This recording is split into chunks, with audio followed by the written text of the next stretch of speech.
My rich uncle found out I was living in my car while working 2 jobs to pay for.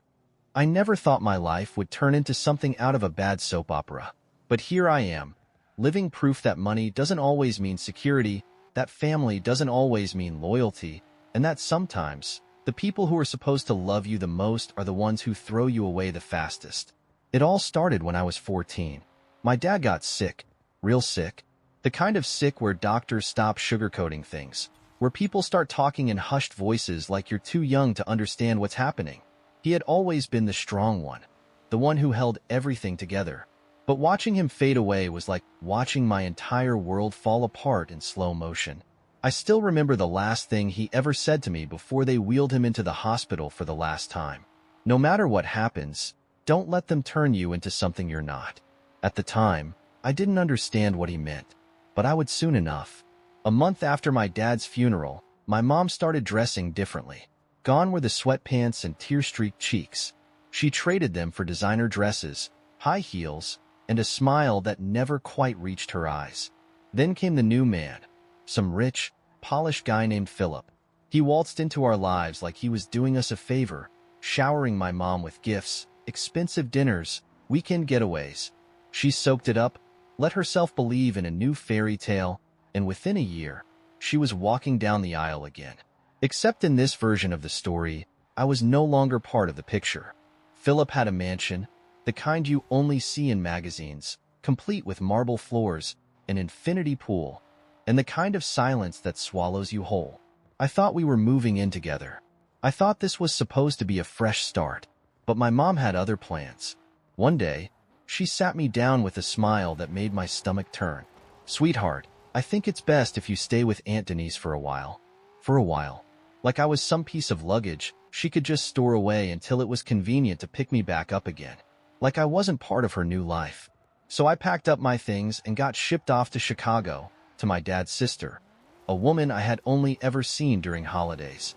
Aunt Denise lived in a big house, sure, but it wasn't home. She had 2 kids, Landon and Isabel, who used to be my cousins but now treated me like a stranger who had invaded their space. The moment I walked through the door, I could tell I wasn't wanted. It was in the way Landon rolled his eyes every time I spoke, in the way Isabel looked me up and down like I was some stray dog that had wandered in from the streets. The real kicker? Aunt Denise didn't even pretend to be happy I was there. "I expect you to pull your weight," she said. "Nothing in this house is free." And she meant it. By the time I was 15, she was charging me rent. Rent. At 15, I got a job at a laundromat, working the night shift because it was the only place that didn't ask too many questions about age. It wasn't glamorous, but it kept a roof over my head, barely. The heating barely worked in that place, and during Chicago winters, it felt like working inside a refrigerator. I'd layer up in whatever I could, stuffing my pockets with hand warmers and pretending the cold didn't creep into my bones. But even with that job, it wasn't enough. So I got a second one. Gas station, 6-hour shifts, minimum wage. Between the two, I barely had time to breathe, let alone sleep. That's when Landon and Isabel decided to make things worse. Landon would show up at the gas station with his rich kid friends, treating it like his personal playground. He'd knock over displays, spill drinks, make a mess of the place just to watch me clean it up. Isabel? She had her own version of torment. She and her friends would show up, whispering just loud enough for me to hear. Can you imagine having to work here? How embarrassing. Look at that uniform. So tragic. They took pictures of me cleaning, laughing as they posted them online. At school, I started finding quarters on my desk, little notes that said, "Laundry Girl," scribbled in perfect cursive. It was humiliating, but I gritted my teeth and kept going. Then, one day, I came home from a shift to find my room destroyed. My clothes were everywhere. My drawers emptied. My mattress flipped. But the worst part? The old teddy bear my dad had given me when I was a kid, the one I had been using as a secret hiding spot for my savings, was ripped open. The money I had saved up for months, gone. I knew who did it. Isabel swore she had no idea, that she had just been cleaning. But I saw the smug way she smiled when Aunt Denise announced that rent was going up. It was too much. I sat in my car that night, gripping the steering wheel so hard my knuckles turned white. I didn't cry. I was too tired for that. Instead, I made a choice. I wasn't going to let them win. If they wanted me gone so badly, fine. I left that night, with nothing but a duffel bag and the clothes on my back, parked behind the laundromat, where at least I knew I could sneak in to use the bathroom. At first, it wasn't so bad. I had blankets, a car that, mostly, worked, and a plan. But then winter hit. Real winter. The kind that doesn't care if you're prepared or not. The kind that seeps into your bones and makes you wonder if you'll wake up the next morning. And that's when I started noticing the black SUV, always parked across the street, always just far enough to not seem suspicious. At first, I thought it was a cop, or maybe some creep, but they never approached me, never did anything, just watched. I should have been scared, but honestly, I was too exhausted to care. Until one night, when my car refused to start, and the cold was so bad I couldn't feel my fingers. I was about to give up, to just let sleep take me when, knock, knock, knock. I looked up, heart pounding, and there he was, Uncle Marcus, standing outside my car like it was completely normal to be out at 2 a.m. in the middle of a snowstorm. "I think we need to talk," he said, and that's when everything changed. The car door barely opened, frozen shut from the cold. My hands were numb, shaking as I forced it ajar. The rush of icy wind nearly took my breath away. Uncle Marcus stood there, hands in his pockets, looking at me like he had just found a stray dog on his doorstep. Not with pity, but with something worse, calculated interest. I didn't move, didn't speak. My mind was racing, trying to figure out what he was doing here. "Are you coming, or do you want to freeze to death?" I hesitated, my pride telling me to stay put. But then the cold bit through my layers, reminding me how badly I needed warmth. So, without a word, I grabbed my bag and followed him. Up a set of narrow stairs, through a door marked private. Turns out, above the laundromat, there was an office. A small, dimly lit room with a couch, a desk, and a space heater humming in the corner. It was warmer than anywhere I had been in weeks. I sat stiffly on the couch, rubbing my hands together while Uncle Marcus poured coffee from a thermos. "Drink." I took it.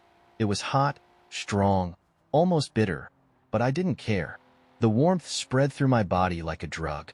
He sat down across from me, watching me in silence.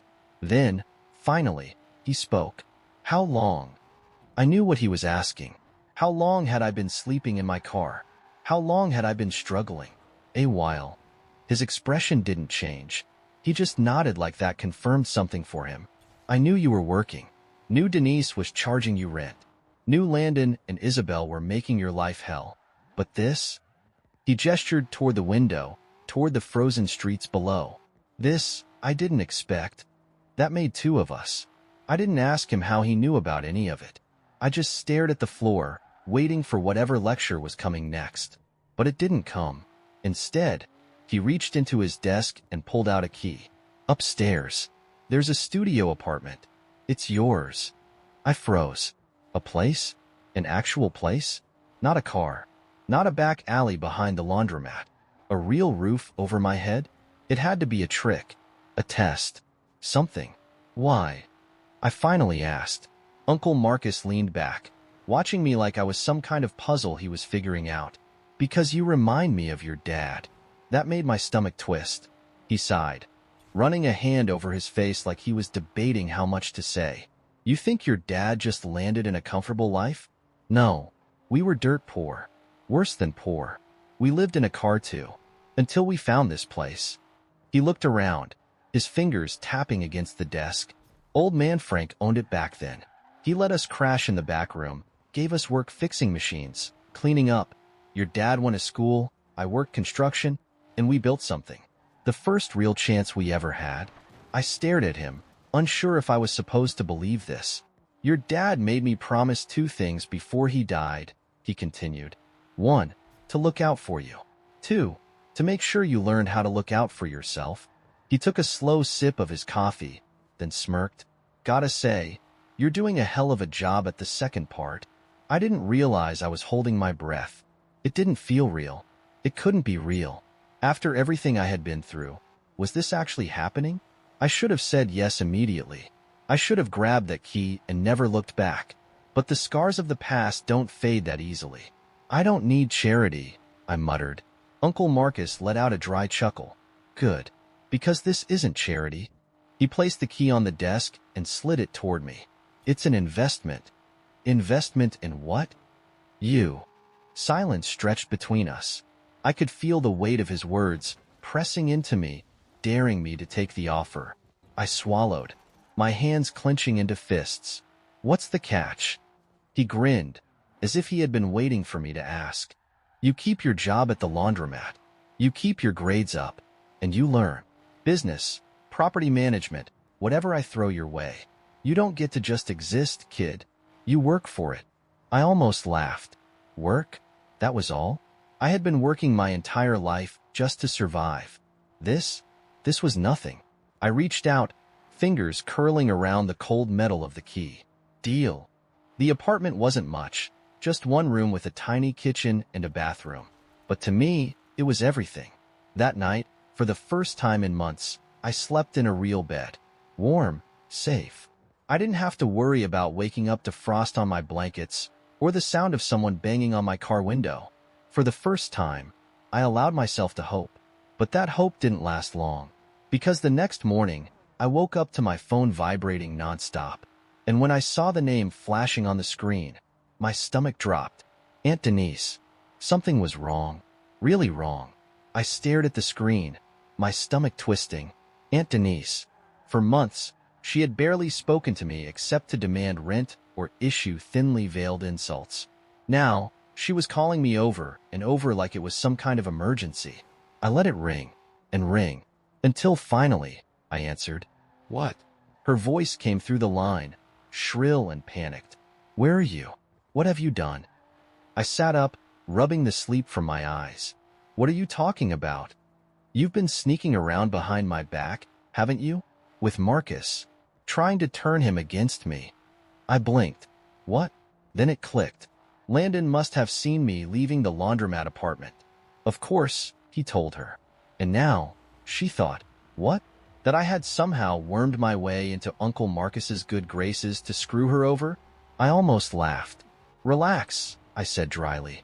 I'm not interested in whatever power struggle you've got going on. That was clearly the wrong thing to say. You ungrateful little... She cut herself off, breathing heavily.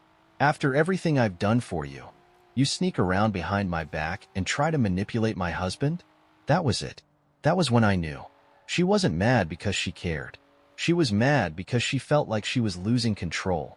I didn't even bother responding. I just hung up. And for a while, that seemed like the end of it. I should have known better. Things were weird after that. Uncle Marcus kept to himself, but he started involving me more. He had me shadow him at the laundromat, showing me how the books worked, the logistics, the supply chains. He didn't talk much, but when he did, it wasn't small talk. It was lessons. Never let people know how much power they have over you. Most people don't fail because they're weak. They fail because they think they're smart enough to cheat the system. Always know who's watching. I thought it was just business advice. But, looking back, I think he was trying to prepare me for what was coming. Because Aunt Denise wasn't done. Not by a long shot. The first sign that something was off came a few days later. I was working a shift when I saw her outside the laundromat. Isabel. She wasn't coming inside. Just standing across the street, staring at the building like she was trying to burn a hole through it with her mind. I ignored her, kept my head down, until she pulled out her phone. A minute later, my own phone buzzed. Isabel, did you really think you could get away with this? I sighed, shoving my phone back in my pocket.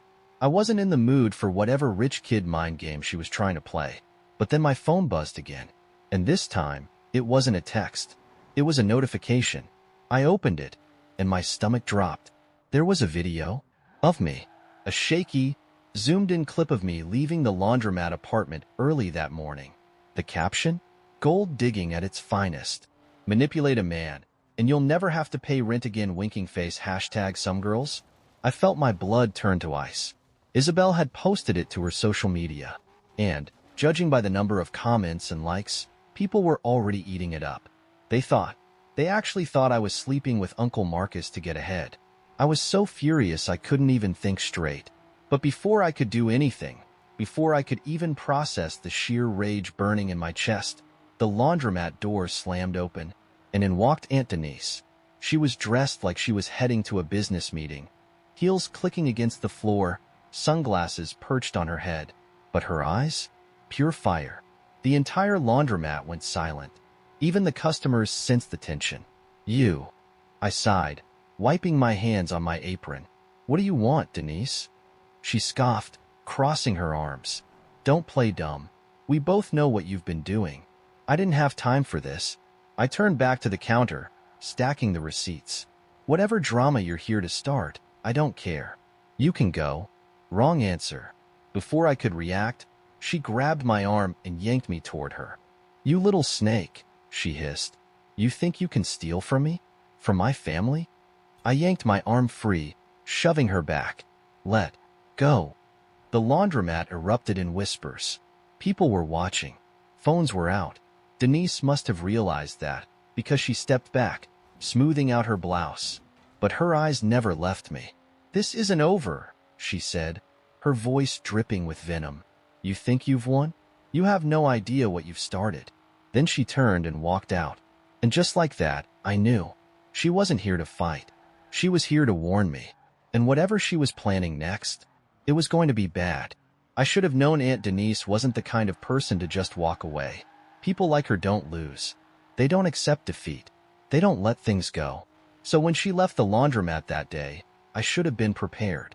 Should have expected the storm that was coming, but I wasn't. And that's why, when it finally hit, it almost knocked me off my feet. It started small. A few days after our confrontation, I noticed weird little things happening around the laundromat. The till would be short a few dollars, just enough to make it seem like I was skimming money. The supply orders suddenly weren't adding up. The cameras would mysteriously stop recording during certain shifts. Then, one night, I was finishing up some paperwork when I heard voices outside. Landon and Isabel. I didn't even flinch. I had gotten used to them lurking like vultures, waiting for me to screw up. But this time, something was different. They weren't just whispering. They were arguing. "Mom's taking this too far," Landon muttered. "She's gonna ruin her." Isabel scoffed. "She deserves it." I froze. Ruin me? I pushed the door open just enough to hear better. "This isn't just some dumb prank, Izzy. You saw what Mom did with the books." "Books?" My stomach dropped. Something wasn't right. I slammed the door open. "What the hell are you two talking about?" They both jumped. Isabel turned to me first, crossing her arms like she wasn't just plotting my destruction a minute ago. "None of your business," she snapped. "Landon, though?" Landon looked nervous. "Go home, Landon," Isabel said, grabbing his arm. Seriously. But Landon wasn't looking at her anymore. He was looking at me, and I could see it in his eyes. Guilt. Real guilt. My heart pounded. What did she do? He hesitated. Isabel elbowed him hard. "Nothing. Just leave it alone, freak." I grabbed his wrist before he could turn away. "Landon." He swallowed hard. His gaze flickered to Isabel, then back to me. And then, just under his breath, he muttered, "Check the accounts." And that's when I knew. I was screwed. That night, I barely slept. The next morning, I showed up at Uncle Marcus's office before he even had his first coffee. "We need to talk," I said, my voice sharp, urgent. He glanced at me, eyebrow raised, but didn't say anything as he gestured for me to sit. I didn't. "Something's wrong," I said. "Denise is setting me up." That got his attention. He leaned back in his chair, folding his arms. "Go on." I told him everything, what I had overheard, the weird mistakes happening in the laundromat's books, the missing money, the way Denise had looked at me when she left the other day. By the time I was done, Marcus's face was unreadable. Finally, he sighed. "I was wondering when she'd pull something like this." I stiffened. "You knew?" He gave me a sharp look. "I knew Denise was a snake. I just didn't think she'd be stupid enough to go this far." Then, to my surprise, he smiled. "Guess I was wrong." I blinked. "Why are you smiling?" He reached into his desk, pulled out a folder, and slid it across to me. "Because she thinks she's winning." I hesitated before opening it, and the moment I did, my breath caught in my throat. Inside were pages and pages of bank statements, property documents, emails, all linked to Denise, all proving what I already suspected. She had been stealing money, not just from the laundromat, from Marcus himself. And the kicker? She had been funneling it into secret offshore accounts for months. I looked up at him, my mind spinning. How long have you had this? Marcus smirked. Long enough. I gripped the papers, my pulse racing. Then why haven't you done anything? His expression darkened. Because I needed her to make her final move. Guys, if you want to hear second part of story, I'm kindly please you to gain 100 likes. Thanks, and see you in next video.